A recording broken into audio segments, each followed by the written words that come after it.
Bismillahirrahmanirrahim. Assalamualaikum warahmatullahi wabarakatuh. A'udzu billahi minasyaitonir rajim. Bismillahirrahmanirrahim. Alhamdulillahirabbil alamin. Alhamdulillah alladzi anzala sakinah fi qulubil mu'minin yassal imani ma'ani. Asyhadu an la ilaha illallah wa la syarika lahu wa asyhadu anna Muhammadan abduhu wa rasuluhu la nabiyya ba'dahu. Allahumma shalli wa sallim wa barik ala habibina safina wa qurbatina sayyidina Muhammadin wa ala alihi wa sahbihi ajma'in. Bapak Ibu jamaah muslimat yang dirahmati Allah, marilah silaturahim dan majlis taklim kita ini sama-sama kita awali dengan baca surat Al-Fatihah. Al-Hadiniyah Al-Fatihah. Bismillahirrahmanirrahim. Bismillahirrahmanirrahim. Alhamdulillahirabbil alamin. Ar-Rahmanir Rahim. Maliki yaumiddin. Iyyaka na'budu wa iyyaka nasta'in. Ihdinas siratal mustaqim. Siratal ladzina an'amta 'alaihim ghairil maghdubi 'alaihim waladdallin. Amin. Bapak yang Allah, maka tentunya marilah bersyukur kita menjaga Allah Subhanahu wa taala, zat yang telah memberikan keimanan bagi kita semua, nikmat iman, nikmat Islam, nikmat kesehatan ya. Dan tentunya nikmat kesempatan kita dihadirkan di tempat yang mulia bersama orang mulia dalam rangka mengkaji kitab yang mulia yang insyaallah pasti dijadikan Allah sebagai satu dalam kemuliaan, dan semoga ini menjadi sebab Allah akan kumpulkan kita semua di tempat mulia bersama dengan keluarga yang surga Allah Subhanahu wa taala. Allahumma amin. Bapak Ibu yang Allah, maka tentunya salat dan salam senantiasa kita haturkan kepada dunia kita kita tolong imtihan Nabiullah Nabi besar Muhammad sallallahu alaihi wasallam beserta keluarga, sahabat dan para pelajar, dan semoga Allah menetapkan kita sebagai orang senantiasa istiqomah untuk mengikuti risalah beliau. Allahumma amin. Bapak Ibu yang Allah, dan tentunya kita juga memohon Allah karena di majlis kita ini malaikat pada hadir ya untuk mengaminkan doa kita, untuk kita memohon Allah semoga Allah melimpahkan rahmat hidayah dan barokahnya atas diri kita, atas keluarga kita, dan atas putra putri kita semua. Allahumma amin. Bapak Ibu yang Allah, pada kesempatan malam hari ini kita masih melanjutkan hadis yang ke-23 kembali, yakni bahwa kullu ma'rufun shadaqah, setiap kebaikan adalah shadaqah ya. Baik, saya baca lagi. Bismillahirrahmanirrahim. An Abi Malik Al-Haris Ibnu Asim Al-Asy'ari radhiyallahu anhu, dari yakni diriwayatkan dari Abi Malik Al-Haris Ibnu Asim Al-Asy'ari, semoga Allah meridhai beliau. Qala, ia berkata, qala bersabda Rasulullah sallallahu alaihi wasallam. Apa yang Rasulullah sabdakan? At-tuhur syatrul iman. Bersuci itu merupakan separuh daripada iman gitu ya. Walhamdulillah tamla'ul mizan ya. Baca alhamdulillah ada memperberat timbangan kebaikan. Wa subhanallah walhamdulillah ya. Bacaan subhanallah alhamdulillah tamlani au ta'lamu ma baina samawati wal ardh, yakni dia memenuhi ruangan antara langit dan bumi. Oke, kemudian sholat umurun, sholat adalah cahaya, ya, sholat adalah cahaya. Kemudian sodakoh itu burhanun, sodakoh adalah burhan atau bukti nyata. Ya, kemudian pasolu yang sabar adalah pelita. Berapa Quran hujjatul laka au alaika. Quran adalah hujjah ya, argumen yang membela, laka alaika atau yang menuntut kamu, gitu ya. Kullu nafsin ba'du, ya, setiap manusia yakni berusaha. Babai'un nafsahu fa mu'tikahu au mubiqahu. Jadi ia pertaruhkan dirinya, ada yang untung, ada yang merugi. Baik. Bapak Allah itu terjemah hadis yang kemarin. Kemudian ya, ini kemarin kita telah bahas terkait dengan hikmah yang sangat berharga dari hadis tersebut ya. Kemudian toharoh dan pahalanya. Pada kesempatan malam hari ini kita lanjutkan, yakni toharoh itu sendiri. Ya, toharoh atau bersuci atau wudu itu ada beberapa hal yang disebutkan di dalam kitab ini. Yakni sebagaimana dakwah Allah dalam surat Al-Baqarah ayat ke-222 ya, 222 gitu ya. Yakni bagaimana innallaha yuhibbut tawwabin wa yuhibbul mutatahhirin. Allah itu mencintai orang yang senantiasa bertaubat dan menyukai orang-orang yang mensucikan diri. Jadi lagi-lagi untuk bertobat dan mensucikan diri ini, yang pertama harus tahu ilmunya. Berarti jangan rawuh di majelis ilmu ini bener gitu ya. Untuk apa? Untuk mengetahui apakah selama yang kita lakukan sudah benar atau belum, gitu ya. Kalau sudah benar, ya alhamdulillah kita pertahankan, kita sempurnakan. Kalau belum, berarti kita senantiasa kita bertobat, ya. Dan bagaimana cara bertobatnya? Lagi-lagi dengan ilmu. Ya baik, Bapak Ibu Allah, sehingga pada kesempatan ini lagi-lagi kita akan bicara coba masalah toharoh. Yang pertama, ternyata di dalam kitab ini disebutkan toharoh adalah satrul iman, yakni separuh atau setengah daripada iman. Ya, toharoh dan separuh daripada iman. Kenapa seperti itu? Karena Rasulullah menjelaskan bahwa pahala bagi orang yang bersuci, berwudu dan lainnya adalah menjadi berlipat ganda di sisi Allah. Ya, saya misalkan lagi Bapak Ibu, Rasulullah bersabda bahwa pahala orang yang bersuci, berwudu atau yang sejenisnya itu akan berlipat ganda di sisi Allah hingga mencapai setengah dari pahala keimanan. Kenapa? Karena iman menghapus dosa besar dan dosa kecil, ya, yang telah lalu. Sedangkan toharoh itu khususnya wudu itu menghapus dosa kecil yang telah lalu. Maka dengan demikian, maka separuh agama, separuh dosa akan terhapus dengan bersuci. Baik, itu pengertian terkait dengan bahwa toharoh bersuci adalah separuh daripada iman. Kemudian Sayyidina Utsman bin Affan, beliau berkata bahwa Nabi Muhammad SAW itu bersabda, yang barang siapa yang berwudu, saya ucapkan ini penting buat kita, ya. Barang siapa yang berwudu dan menyempurnakan wudunya, yang perhatikan ya, bukan sekedar wudu, tapi menyempurnakan wudunya, apa yang didapat? Perhatikan ya, maka dosa-dosanya akan keluar dari badannya, sampai keluar dari bawah kuku-kukunya. Harus baik Muslim. Ya, jadi buat saya ulang ya. Jadi barang siapa yang berwudu dan menyempurnakan wudunya, nah itu artinya ya, menyempurnakan wudu itu berarti jadi minimal rukunnya dilaksanakan ya. Membasuh mukanya itu lengkap ya, seluruh bagian muka terbasuh. Ya, bahkan sampai agak dipijit-pijit gitu ya. Kemudian membasuh tangan itu juga ngaten. Jadi membasuh tangan itu disebutkan bahwa dari ujung jari sampai dengan siku. Oke, kemudian dilaksanakan 3 kali itu kanan terus 1, 2, 3 tangan 3 kali baru kiri 3 kali. Jadi bukan gantian ya, bukan kanan kiri tapi kanannya 3 kali baru kiri 3 kali. Itu membasuhnya dari mana? Dari ujung jari sampai dengan siku, dan tidak boleh ada yang ketinggalan. Jadi jangan kalau menggunakan jam tangan sebaiknya tetap gimana caranya bisa masuk di sela-sela jam tangannya. Jangan kalau pakai cincin misalnya maka diupayakan bisa masuk di sela-sela cincin. Ya, ini yang harus diperhatikan ya. Untuk kesempurnaan itu. Kemudian mengusap kepala itu sebenarnya yang sempurna ya keseluruhan gitu ya, dari depan sampai belakang, baik lagi ke depan. Ya, ini gitu ya. Kemudian membasuh kaki itu cukup sampai ke mata kaki dengan cara mensela-sela di atas jarinya itu dimasukin gitu ya. Jadi sama kanan 3 kali, terus baru pindah ke kiri 3 kali. Bapak Ibu ya Allah, kalau kita bisa menyempurnakan seperti ini, apa bahasanya Rasulullah? Maka dosa-dosanya akan keluar dari badannya sampai keluar dari bawah kuku-kukunya. Baik ya. Kemudian di samping itu ya, iman itu merupakan pembersih jiwa dari debu-debu maknawi. Seperti apa? Syirik ya, nifak ya, sifat munafik ya, dan lain sebagainya. Jadi lagi-lagi kalau dengan wudunya dengan benar, itu maka sifat-sifat syirik itu akan hilang. Ya, kenapa tidak? Gitu ya? Karena yang besok kemarin sudah saya singgung ya, jadi uang yang batalkan itu kentut ya, kentut itu berarti dari pantat ya, dari dubur ini keluarnya gitu ya. Ternyata yang dibasuh itu bukan pantatnya, tapi muka, tangan, kaki, dan basuh kepala dan mengusap kepala. Ini apa? Berarti ada iman. Tidak ada logika, yang muncul adalah keimanan, keyakinan.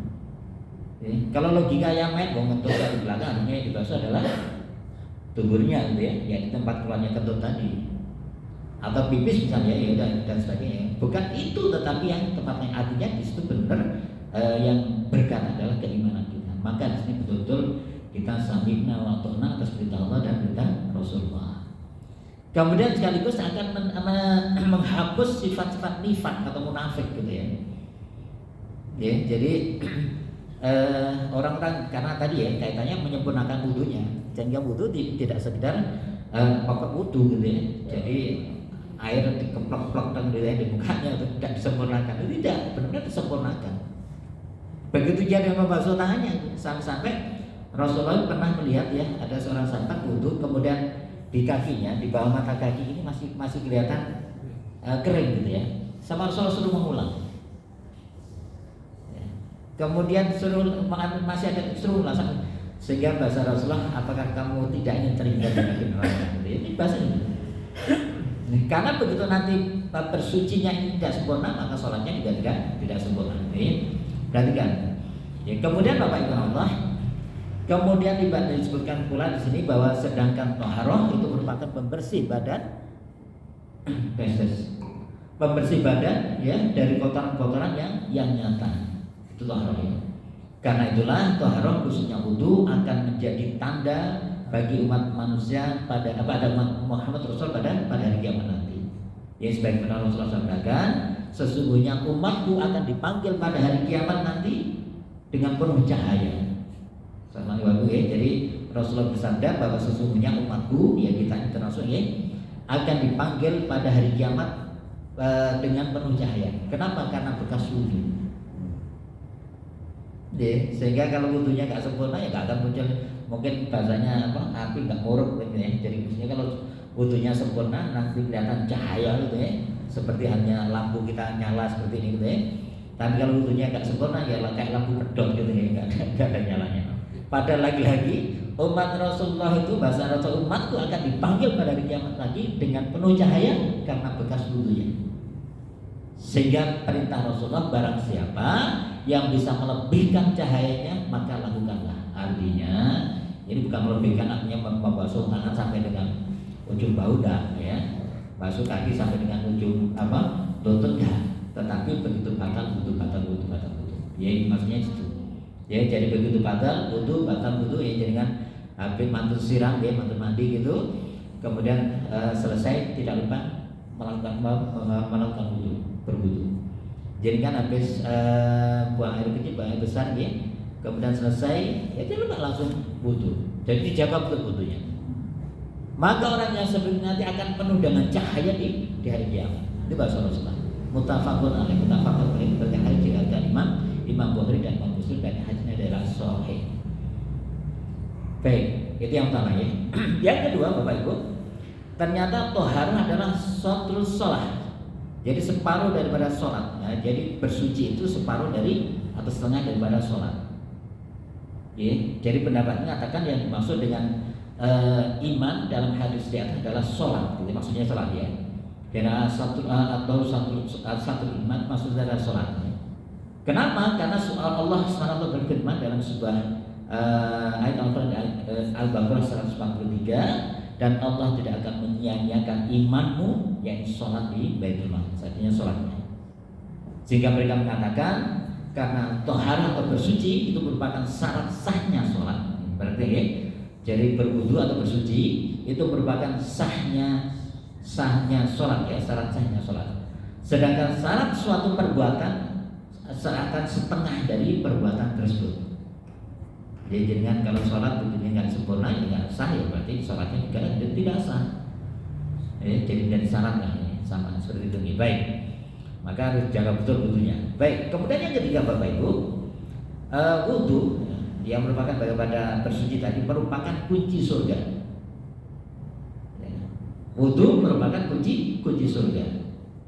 Ya, sebagaimana difirmankan dalam sunnah Al-Quran, ditegaskan bahwa penyebab masuknya orang-orang kafir ke neraka adalah karena mereka tidak melakukan sholat.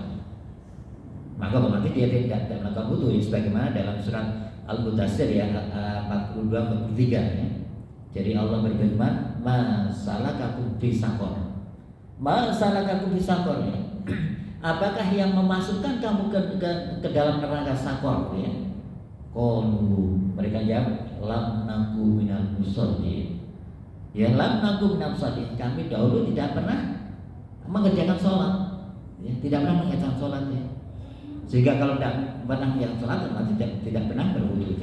Sehingga dengan demikian, sholat merupakan penyelamat dari neraka dan jalan menuju surga. Sedangkan wudu atau bersuci gitu ya adalah kunci dari sholat.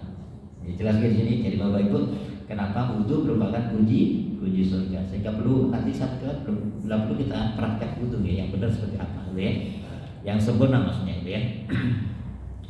Baik, Bapak Ibu Allah, kemudian disebutkan pula di sini, maka secara tidak langsung ia merupakan kunci surga. Apa itu wudu tadi? Sebagaimana Rasulullah sabdakan, tidaklah seorang muslim berwudu ya, tidaklah seorang muslim berwudu dan menyempurnakan wudunya, berarti ya, berwudu dan menyempurnakan wudunya, kemudian ia bangkit dan sholat 2 rakaat dengan penuh kekhusyuan, melainkan wajib baginya masuk surga. Hadis riwayat Muslim. Jadi Bapak Ibu, jadi coba kita perhatikan ya. Jadi di sini ternyata Rasulullah memberikan satu nasihatnya buat kita semua, memberikan satu penegasan buat kita semua ya. Tidaklah seorang muslim, berarti kita semua ya, berwudu dan menyempurnakan wudunya, kemudian yang bangkit dan sholat 2 rakaat, berarti sholat wudu ya, sholat sunnah wudu ya, dengan penuh kekhusyuan, melainkan wajib baginya masuk surga. Ya, bahkan masuk surga itu wajib tuh, enak banget gitu ya. Jadi harus riwayat Muslim. Sehingga Bapak Ibu Allah, lagi-lagi di sini yang ditekankan adalah seseorang berwudu dan menyempurnakan wudunya. Menyempurnakan wudunya. Moga nanti diperhatikan betul termasuk niatnya ya. Niat wudu itu harus kita tahu yang tempatnya di hati, kemudian di amalan pertama ya, kemudian disempurnakan dengan membasuh tangan dan seterusnya lah ya. Nanti coba kita di kitab berikutnya kita akan bahas secara detail ya, secara jelas ya. Sehingga baik ya, kemudian berkata lagi ya, tidaklah seorang berwudu yang menyempurnakan wudunya kemudian mengucapkan asyhadu an la ilaha illallah wa asyhadu anna muhammadar rasulullah, artinya doa setelah wudu ya, yakni saya bersaksi tidak ada Tuhan selain Allah dan saya bersaksi bahwa Muhammad adalah utusan Allah, melainkan akan dibukakan baginya 8 pintu surga ya, dan ia bisa masuk dari pintu mana yang ia suka. Hadis riwayat Muslim. Jadi subhanallah Bapak Ibu, ini ternyata wudu ini benar fadilahnya, keutamanya itu luar biasa ya. Monggo ini kita pahami dengan benar, sehingga wudu kita harus benar kita lakukan dengan benar pula. Baik, itu yang ketiga.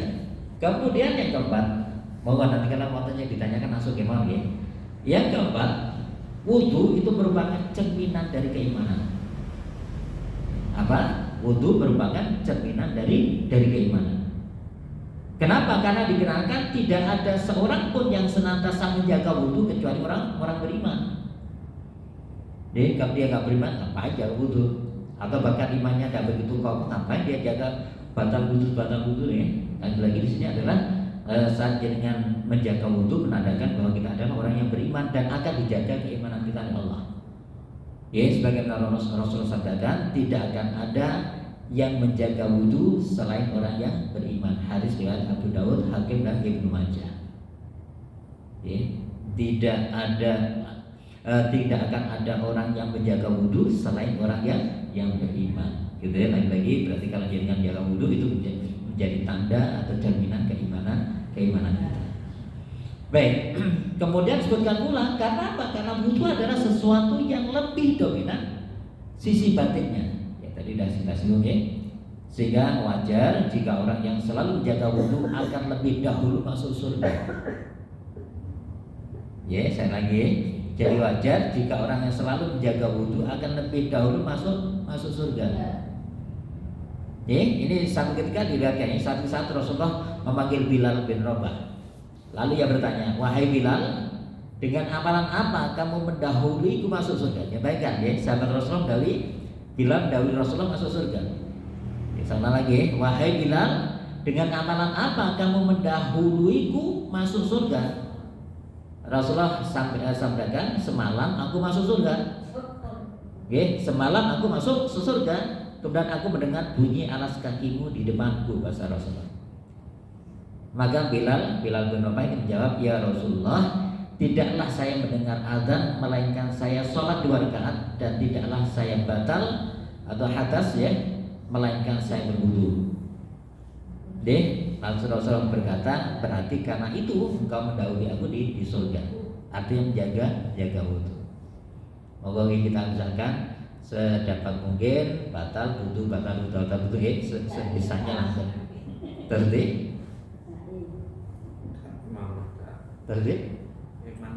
Oh, iman wadae. Iman wadae nggih, wudu dulu baru wadaan gitu nggih. Kemudian dijaga pun wada apa batal ya atas batalnya sholat gitu ya. Oke, baik, itu yang keempat. Kemudian yang kelima Bapak Ibu, bersuci atau harus tadi adalah amanah. Amanah adalah tanggung jawab seorang muslim ya, seorang beriman. Ya, Rasulullah SAW bersabda, sholat 5 waktu Jumat hingga Jumat berikutnya dan menunaikan amanah merupakan kafarat atau penghapus dosa di antara amalan-amalan tersebut.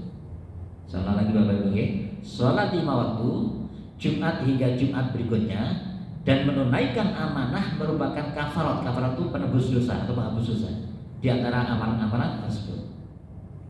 Artinya sholat 5 waktu itu menghapus dosa, kemudian Jumat hingga Jumat berikutnya menghapus dosa, menunaikan amanah juga menghapus dosa. Ya, kemudian ditanya apa yang dimaksud dengan menunaikan amanah itu ya Rasulullah? Maka Rasulullah menjawab, mandi junub, karena di bawah setiap rambut ada janabat yang harus dibersihkan.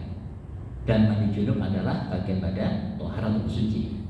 Mandi junub adalah masalah batin yang dilaksanakan pada badan. Oke. Yang besok karena junub, karena jinabat, junub harus yang keluar, mohon maaf, mani ya, karena mimpi basah atau berhubungan suami istri gitu ya. Tetapi yang harus diguyur seluruh badan sampai dengan cara-cara yang benar ya. Nanti oke, saya coba singgung ya Bapak Ibu ya. Nanti kita akan dibahas di kitab Bulughul Maram ya. Cara mandi junub itu. Terus ada yang sakit, sama sakit ya, caranya mandi junub terus berjalan. Pak digerujuk sama mari lagi. Ternyata Bapak Ibu, wudu dulu lah lagi. Wudu dulu dengan sempurna. Setelah itu apa? Habis wudu langsung gerojok. Basuh tangan, Pak. Basuh kepala. Oke, basuh kepala ya. Jadi leras. Jadi nanti di dalam kitab Bulughul Maram itu disebutkan ya, jadi mandi junub itu pertama wudu sempurna ya. Artinya kalaupun ini dibersihkan dulu bagian yang kotor tadi ya, bagian yang habis hubungan suami istri tadi, kemudian wudu yang sempurna.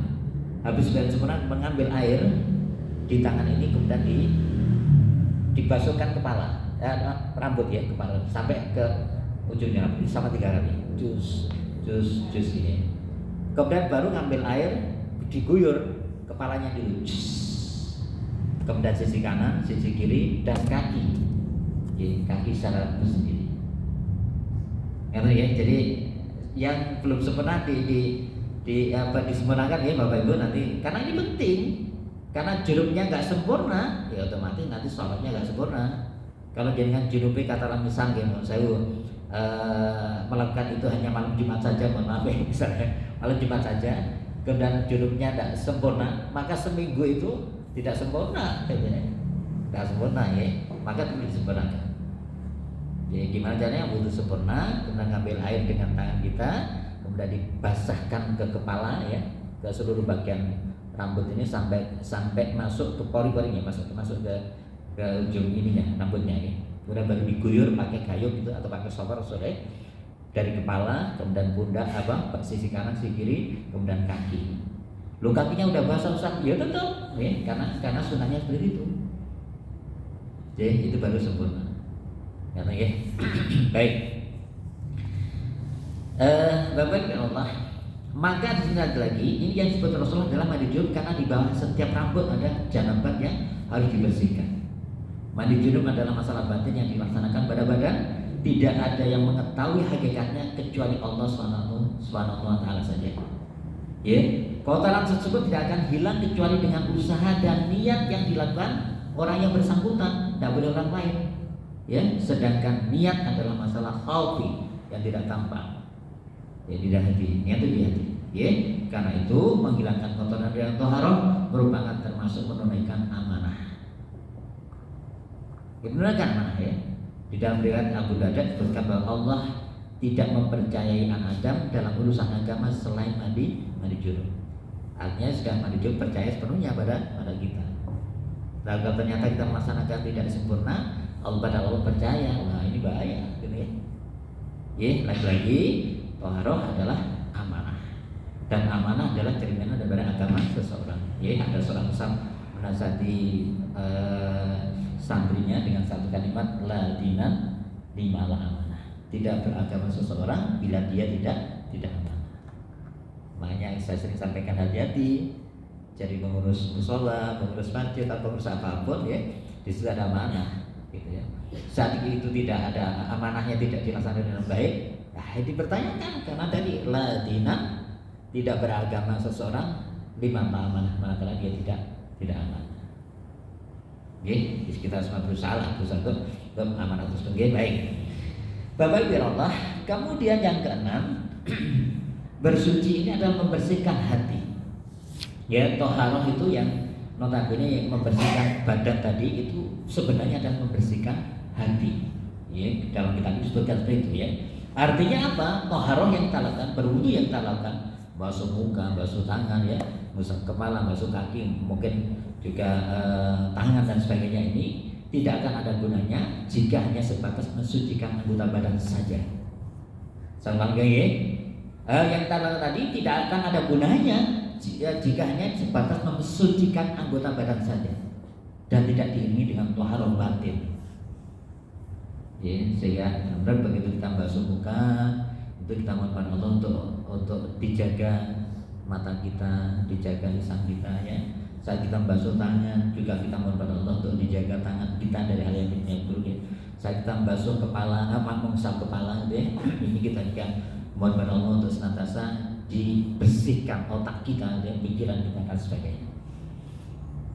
Saat membasuh kaki juga kita mohon Allah untuk kaki kita ini dituntun kepada jalan-jalan yang benar gitu. Inilah masalah batin. Sehingga semuanya itu untuk membersihkan hati-hati kita. Jadi Bapak Allah, sehingga disebutkan sini di dalam kitab ini ya, karena itu membersihkan badan bagi seorang muslim harus diiringi dengan membersihkan hati.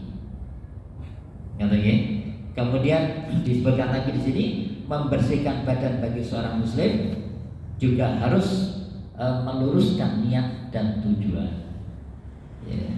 Kemarin kita bahas di kitab ini hadis yang pertama, innamal a'malu binniyat ya, semuanya setiap amal tergantung pada niat. Wa innama likulli imrin ma nawa, dan setiap amalan itu akan didapatkan sesuai dengan apa yang diniatkan. Jadi terus rawuh kita kalau jangan semua di majelis ini juga sama.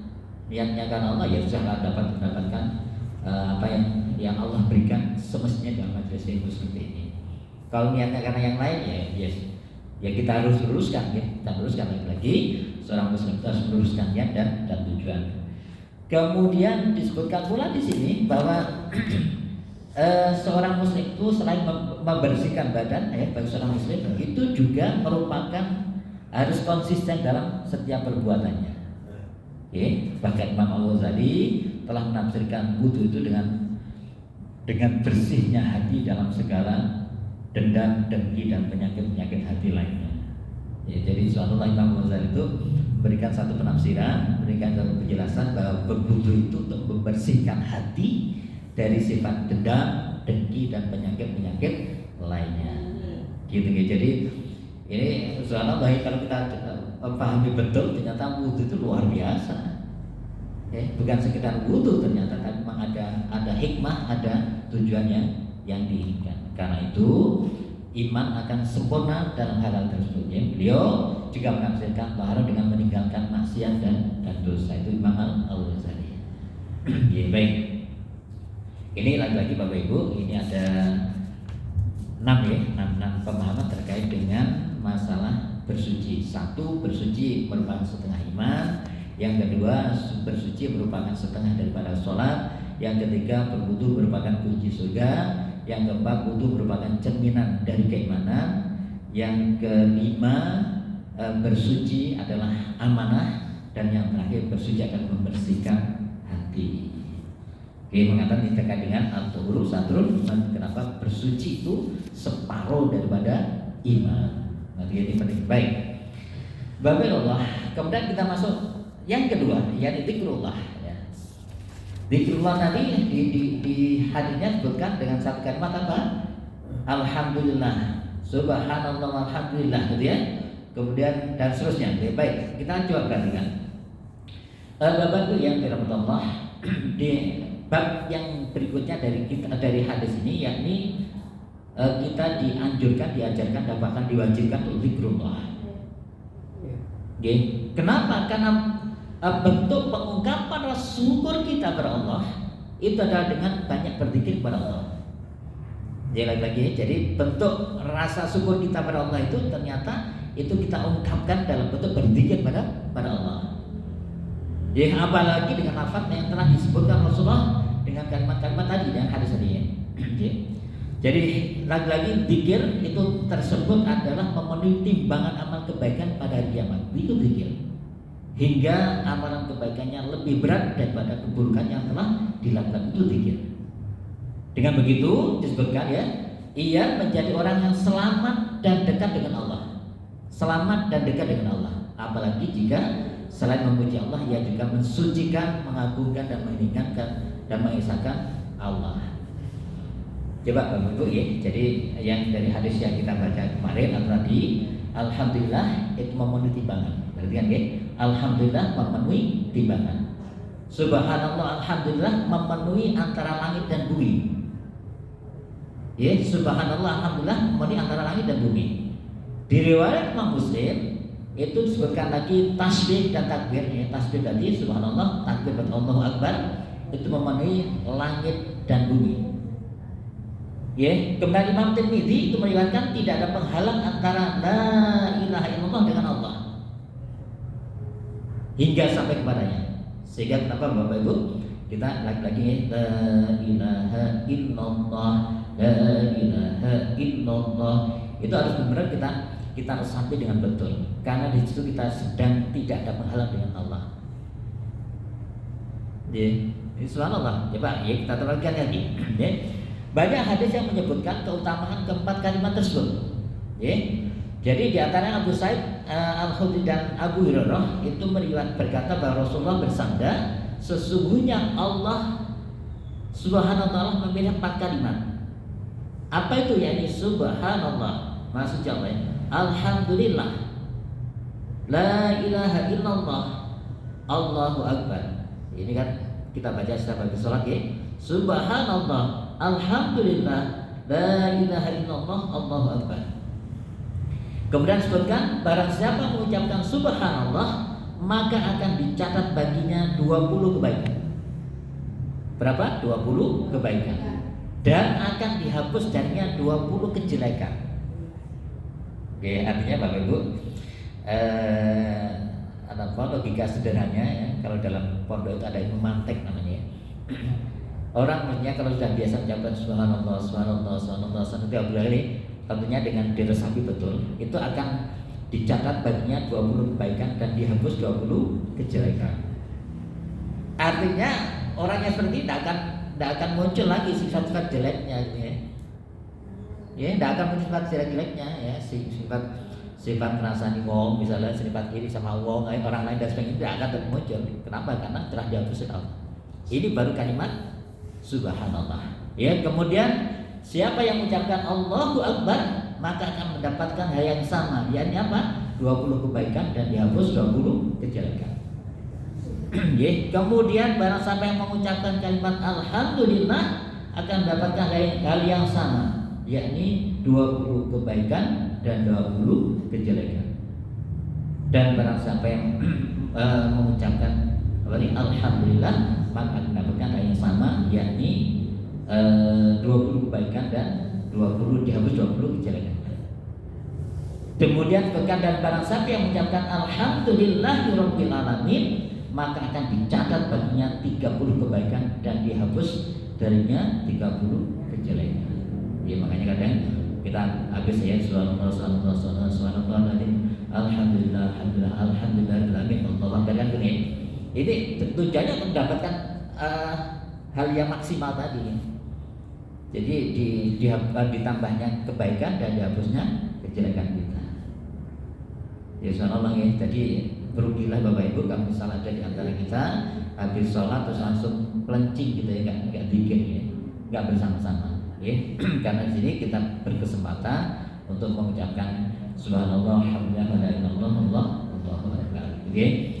Bapak Ibu yang dirahmati Allah, kemudian di dalam kitab ini juga disebutkan jadi sehingga barang siapa yang mengucapkan kalimat-kalimat di atas yaitu subhanallah, alhamdulillah, la ilaha illallah, Allahu akbar tadi, itu dengan meyakini sepenuhnya apa yang diucapkan.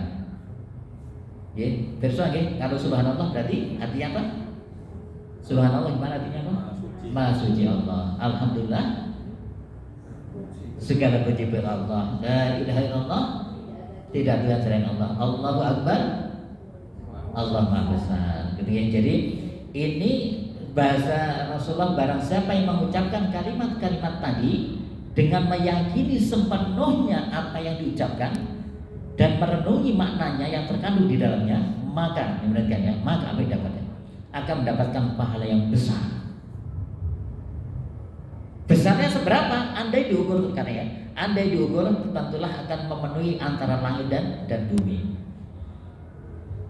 Jadi subhanallah, makanya Bapak Ibu kalau di kampung dulu kan habis ini mungkin perlu kita lakukan nih kalau subuh kan subhanallah, alhamdulillah, wa la ilaha illallah, wallahu akbar, subhanallahi walhamdulillahi wa la ilaha illallah, Allahu akbar, la haula wa la quwwata illa billahil aliyyil azim.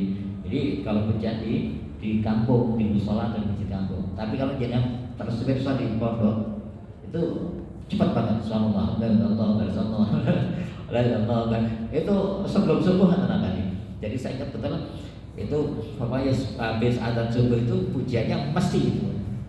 Dan tidak seperti di kampung. Kalau di kampung tadi ya subhanallahi walhamdulillahi wa la ilaha illallah, Allahu akbar, la haula wa la quwwata illa billahil aliyyil azim. Saya bagus enak didengar ya, tapi agak lama. Tapi kalau belakang ini sallallahu alaihi wasallam sampai komat, sehingga mungkin targetnya 1000 baru komat gitu ya. Makanya komatnya agak lama kalau sudah bagi.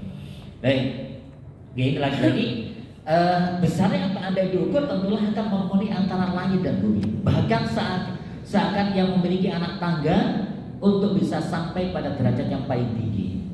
Kalimat tersebut ya. Rasulullah bersabda, tidaklah seorang hamba mengucapkan kalimat la ilaha illallah dengan penuh keikhlasan kecuali akan dibukakan baginya pintu langit sehingga dia bisa sampai ke arsy Allah. Selama ia menjauhi dosa-dosa hadis ini riwayat Imam Tirmidzi. Dia cek lagi Bapak Ibu percaya, tidaklah seorang hamba mengucapkan kalimat la ilaha illallah dengan penuh keikhlasan kecuali akan dibukakan baginya pintu langit sehingga ia bisa sampai ke arsy Allah. Selama ia menjauhi dosa-dosa.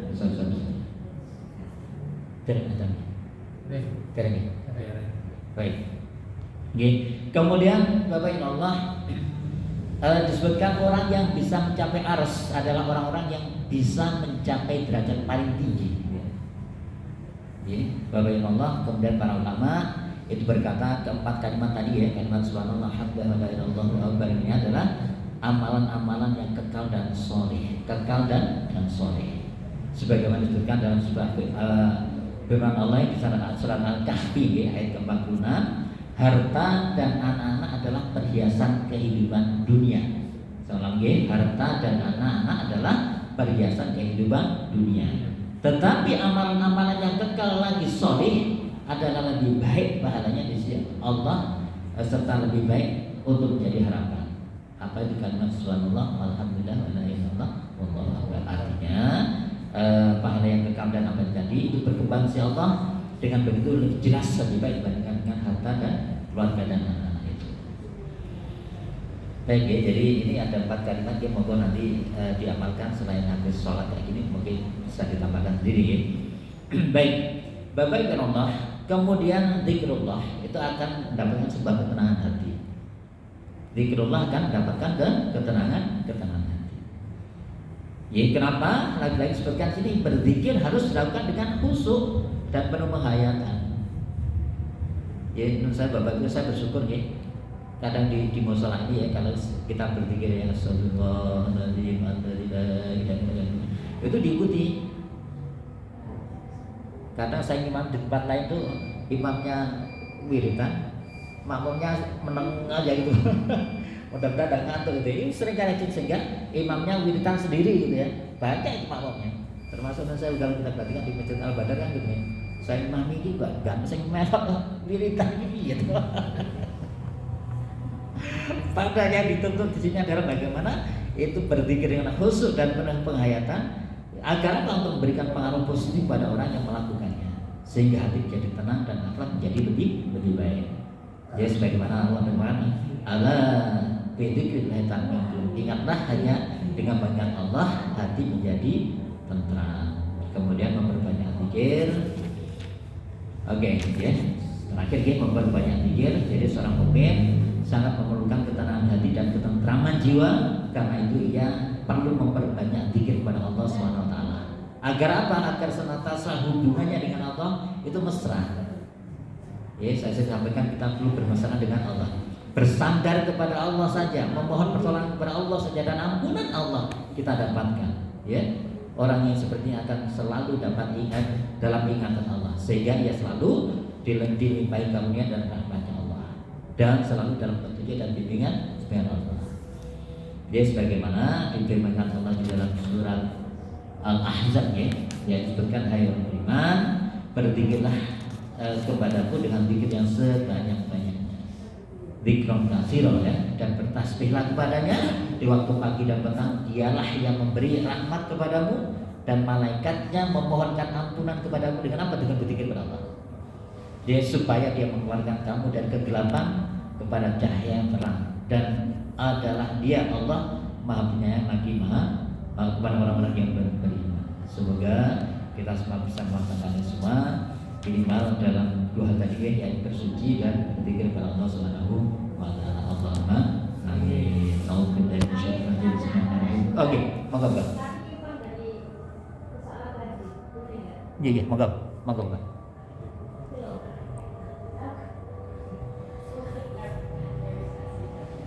Mangga.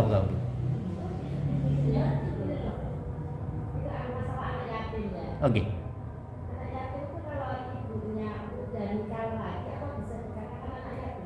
Nah.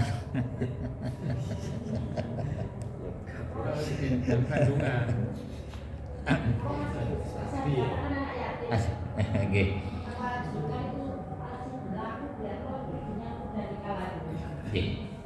Jadi anak yatim itu adalah anak yang meninggal ya oleh ayahnya ya. Kalau piatu meninggal oleh ibunya. Yang yatim piatu berarti tinggal ayah dan ibunya.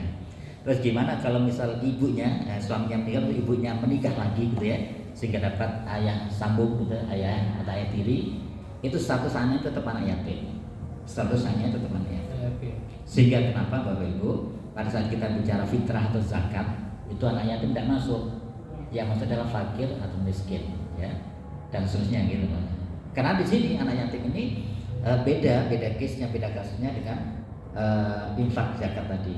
Sehingga kalaupun kita memberikan santunan ya, maka bahasa Rasulullah itu bahasa Al-Qur'an ya. Yang berarti kan ya ara'aita allazi yukadzibu bidin fadzalika allazi yad'u liman la yakhudhu ala miskin. Jadi siapakah orang yang mendustakan agama? Orang yang menghardik anak yatim. Maka di sini saat orang tuanya ini menikah lagi menjadi sehingga punya anak ayah sambung, tetap anak yatim. Batas umur ya Pak? Batas umur balik ya. Batasnya balik.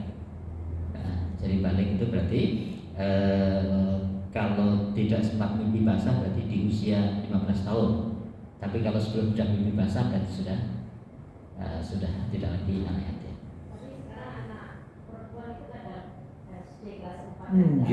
leres lah itu yang. Tapi memang itu aturannya Bu. Jadi aturannya apa memang balik itu adalah mimpi basah gitu ya.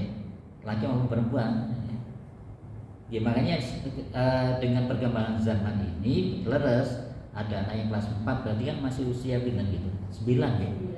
9 atau 10. Udah mimpi basah. Itu hati-hati. Itu udah bisa hamil gitu ya. Makanya harus hati-hati, harus dijelaskan. Kalau misal ada saudara atau siapapun yang pertama kali mimpi basah harus didudukkan, dijelaskan dan seterusnya. Oke. Ini penting. Makatan Ibu ya, insyaallah kata.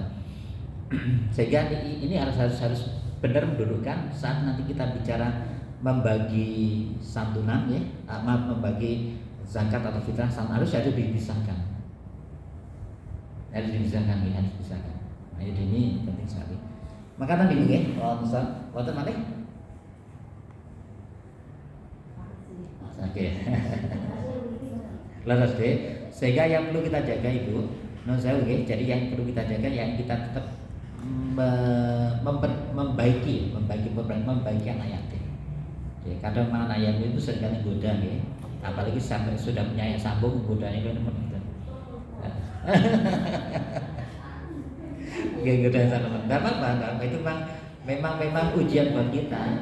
Sehingga sampai Bapak Ibu sampai digambarkan jika di rumah seseorang ada anak yatim ya, kemudian dia diperlakukan dengan baik, atau mungkin tidak harus anak yatim di rumah dia, tapi dia merawat anak yatim dengan baik, itu nanti di surga bahasa Rasulullah itu seperti 2 jari antara aku dengan orang yang seperti 2 jari yang bersebelah. Itu menunjukkan karena pahalanya begitu besar, maka kita memang diperintahkan untuk membaiki ya, bukan membaiki anak yatim. Ya sudah, kan oke. Semoga kita mampu melakukan semampu ya. Amin.